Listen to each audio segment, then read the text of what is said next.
Games.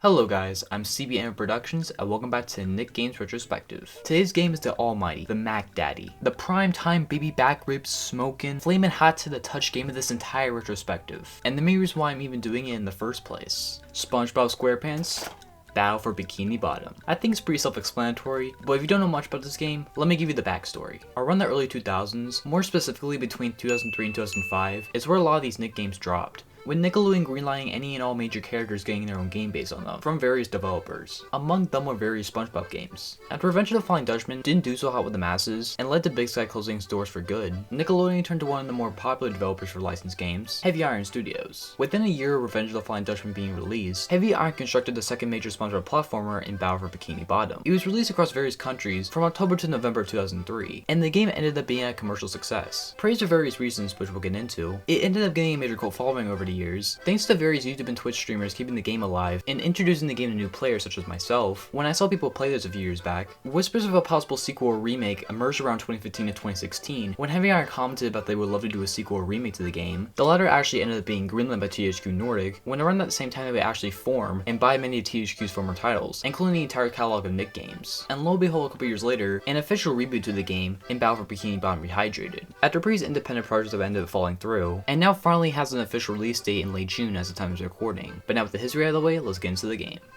Living in the sunlight, loving in the moonlight, having a wonderful time. The game revolves around SpongeBob, of course, as he is having a normal day playing robots and resources with Patrick. He gets bored playing with his toys and wishes he could play with real robots. So Patrick pulls out his magic wishing shell. How selfish of you! To make it come true the next morning. But when he actually wakes up the next morning, he realizes the Bikini Bottom has been overrun and invaded by various robots. Gary, did you do that? You don't care about cyberbullies kids, bro. But unbeknownst to him, Plankton developed a robot mega machine called a duplicated Tron 3000. He turns the machine on, without realizing he forgot to switch his controls to the robot's obeying his orders. What do you think you're doing? So they throw him out of the Trump bucket and run rampant throughout Bikini Bottom, but SpongeBob thinks he is responsible for this. So he goes out to stop this robot invasion, along with Patrick and Sandy as playable characters. The main objective of the game is to obtain golden spatulas throughout completing various tasks. One task that's constant throughout the game is collecting Patrick's lost socks, and every 10 you find throughout the levels, you receive a golden spatula for it. Another task includes collecting this game's version of coins or currency, is the very specifically named shiny objects. They are scattered throughout the game in various colors and value, red being the most common and purple being the most valuable. You collect them to unlock various stages of each level, and if you collect enough on the side, you can trade some of Mr. Krabs. I've got a few golden spatulas that I'll be willing to trade to you for some of those shiny objects. Mr. Krabs. No, that's not Mr. Krabs. That's Robot Krabs.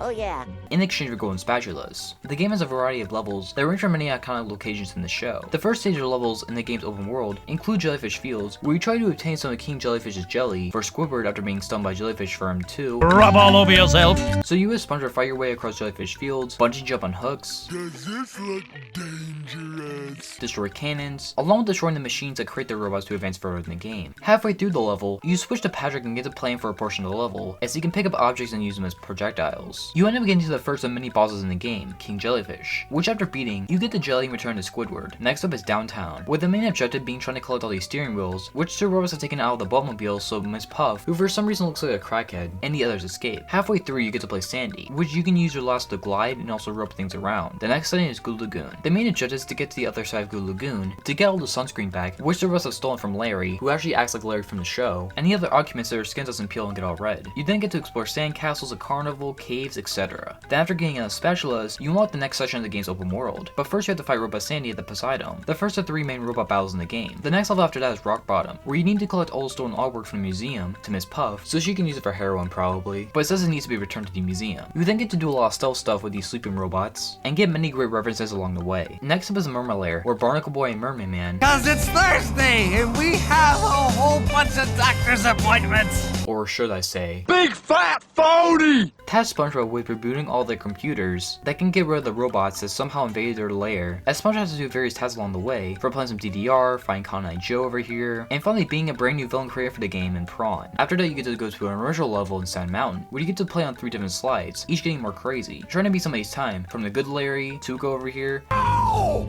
Damn, man, look at that, look! and Bubble Buddy, who appears in various points throughout the game, teaching SpongeBob new bubble moves to help him out later in the game, and also go back and get specials in socks in previous levels, with these new abilities. After completing the second stage of the game, you unlock the final amount of levels, after doing yet another robot boss battle, this time being Robot Patrick. After that, the final batch of levels in the game consists of Cup 4s, where you try to help Tony and Montana obtain all of our missing kids, and also try to help Barnacle Boy find his missing crystals. It seems the robots have found my supply and have hidden them in this cave. Why are there so many drug references in the game? After that, we get the Dutchman's Graveyard, where the Dutchman, who looks a lot more accurate this time around, asks SpongeBob to help him out with his robot jam in exchange for a golden spatula, but then he later flips a switch on him, and Cindy fights him in a little battle that's pretty much the same difficulty as he was in Revenge of the Flying Dutchman. Lastly, we have SpongeBob's Dream, probably the most creative level in the game, where SpongeBob travels throughout the dreams of his friends. From having cows throw pies at you in Sandy's dream, hopping on Nose and Squidward's, and then getting a sun on his giant nose, battling robots on the stove at Mr. Krabs's, and Patrick's being an empty void of nothing as he just gives you the spatula. Genius. But then, through all the property destruction, deception, imposters, hoarding, hardcore drugs, and so many other shenanigans, you get to the final boss battle of the Chum Bucket, where you battle a giant robot SpongeBob and his fiancée robot Plankton. You don'ts are destroying my beautiful bride.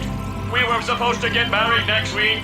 Did he say married? First, you attack him from the outside, with Plankton shooting lasers at you every now and again, and then after you hit all the green buttons on him, you then get to the final stage, where you go through various obstacles inside Robot SpongeBob's head, with Plankton shooting at you more, as you destroy these little energy parcels, and once you hit all of them, Robot SpongeBob is defeated, with Robot Plankton swearing revenge, as SpongeBob and all of his allies promise to keep Bikini Bottom safe as the game ends. Ouch! We won! Who wants to get ice cream? But, if you do get all 100 golden spatulas in the game, you get a secret scene at the end that shows a reenactment of the main show's theme with all the main characters you've seen throughout the game, as it goes to a SpongeBob arena, where you get to control SpongeBob as a ball that was used briefly earlier in the game in some levels, as the game's story comes to a close. Oh my gosh, you're bald! Living in the sunlight, loving in the moonlight, having a wonderful time.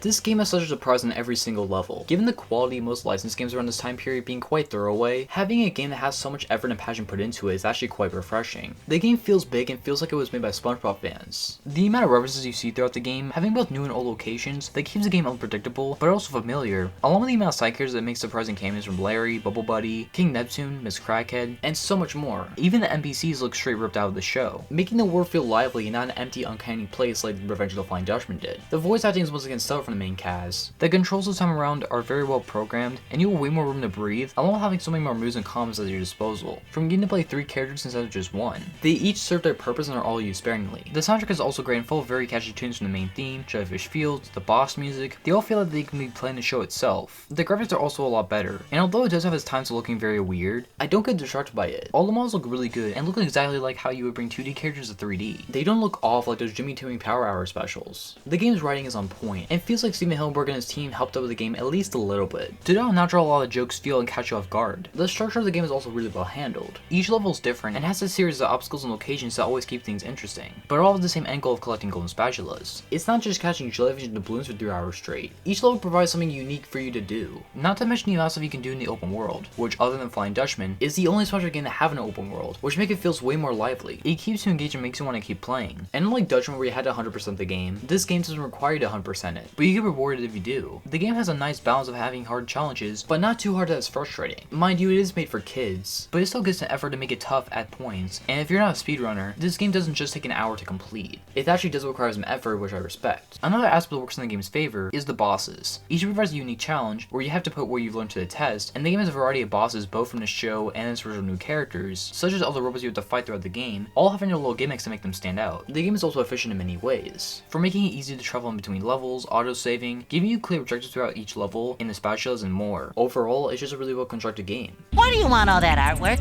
Don't ask questions you aren't prepared to handle the answer to. Living in the sunlight, loving in the moonlight, having a wonderful time. I don't have much to say on this topic, but nothing is perfect and I do have my minor issues with the game, so I want to discuss them here. There are some glitches that are very annoying, like Miss Puff's eyes, which I've made fun of at length in this review already, and for some reason the developers couldn't get Clancy Brown or the late Ernest Borgnine to reprise the roles of Mr. Krabs and Mermaid Man for the game, so I got Joy to do both of them as a replacement, and although he's not atrocious, it definitely is kind of off-putting hearing those characters that isn't their classic voice actors. There are also some minor challenges I felt were really annoying and felt pointless in the game, like the Sandman collecting challenge when the Sand Mountain slides, and especially the Rube Goldberg machine in the Murmur Lair, that can get really on your nerves. Another main issue I have is some levels like Rock Bottom, the Murmur Lair, and especially Gap Forest were super dark and were very hard to see at points. That can make things difficult in the wrong way. And lastly, I didn't like that the ending kind of left things open and didn't feel like the story fully came to a close. I wouldn't mind if there was a sequel that followed up to it. Man, imagine we do get a sequel where Rehydrated does well. But other than that, that's really the only issues I have with the game. And then stomp on your children! And stomp on your children's children! Living in the sunlight, loving in the moonlight, having a wonderful time. What can I add that already hasn't been said about this game? It's easily one of the best licensed games ever made, especially based on a cartoon. Its imagination and creativity is much more grand than you would expect for a licensed game. The gameplay is extremely fun, the levels are all different, along with the objectives to keep things interesting and fresh. The soundtrack is full of bops, the voice acting from all the original voice actors is as great as ever, the game feels fast paced but it doesn't feel rushed. It's obvious that the game had a lot of effort from the amount of details it put in every single level, along with the amount of references and side quests that are sure to please fans of the show. And not to mention that the writing is nearly on point with the first 3 seasons. And I would actually argue that the writing in this game is actually better than a lot of the main season that came out after the first movie, and before the second one came out. This game oozes SpongeBob in the atmosphere, the gameplay, and so much more. This game really showed how to make licensed games right, and you can make anything great if you have the foundation lying there, like SpongeBob's world, and use it to its full potential. I can go on and on, but I think I've said enough. The game does have minor issues here and there, but overall, this game is a blast from beginning to end, and deserves the fan base it has. And I cannot wait to play the remake in a couple months. I give Battle for Bikini Bottom an A, a 9.5 out of 10, and a must-play recommendation. So that's Battle for Bikini Bottom. What do you guys think of it? Although I probably hit the peak of the series, it was still a very fun game to revisit. But anyways, please like, comment, and subscribe for more content. I'm CBMF Productions, and I'll see you on the next level.